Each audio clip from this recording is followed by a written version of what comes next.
So the primary results came in out of South Carolina today, and as expected, Hillary Clinton won by a very large margin. So I want to talk about this a little bit. I'm reacting to an article that's at 538.com. It's I'm not sure if it was somebody there that wrote it or if it's being held onto, being hosted there in syndication. Those sites, you never know if they actually wrote it or if they're just pulling something up, and I didn't check. But it's very much the mainstream narrative. Hillary's inevitable. The resistance is futile. So this is what I have to say about that. This is all very true, but it's not surprising. It's been clear for quite a while that despite having a solid civil rights record and despite Clinton having a clearly racist record, Sanders cannot beat Bill's saxophone and perhaps Obama's quasi-endorsement.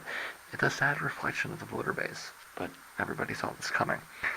Sanders has to do something that has not been done in a long time. He has to ride white liberal support to beat black conservative support. This is different than in 2008, where the difference was less ideological. I think that Sanders could conceivably win big in both California and New York. I haven't seen polls for either, but Massachusetts is a better comparison than South Carolina, and some polls have him beating Clinton in Massachusetts by over 70 points. That's right, over 70 points. It's not really black versus white, it's more north versus south, which means liberal versus conservative. Red versus blue, and it's a big deal. Iowa and Nevada are purple states, and they split the delegates. New Hampshire is a blue state, and Sanders won huge. South Carolina is a red state, and Clinton won huge. That is the dynamic that you are likely to see repeated. Clinton is going to win red states, and Sanders is going to win blue states, and both by substantial margins, because that is the real split that is developing. It's not identity, it's ideology. Although I still think Sanders would be doing a lot better if he was a Christian and appealed more to the Christian conservative base of Southern black Democrat voters. See, here's the thing.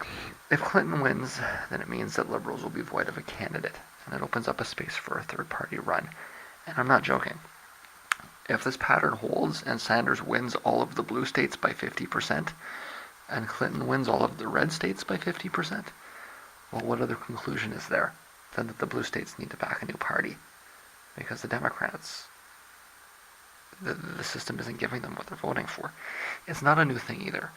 Maybe they need to modernize the delegate structure so that it gives less power to red or conservative or southern states, who used to be Democrat locks, remember. But northern liberals have been getting reamed by this party for decades. They want universal health care. They want to tone down the military-industrial complex. They want lower tuition. They're liberals, and they're unable to get anything through because they're held up at gunpoint by a delegate system that wants to define the race by who wins in South Carolina. Bernie has a hill to climb, clearly, but I am certain that the Clinton campaign is going to be dramatically disappointed by numbers from California and New York. The question is whether it's enough that he can catch her or not. The odds are against him, maybe. The conventional wisdom, sure. All of this whole, the TV building, and momentum and all that kind of thing, that's all against him. Okay, but the numbers from blue states are consistent. Sanders is their overwhelming choice. And so this is far from over.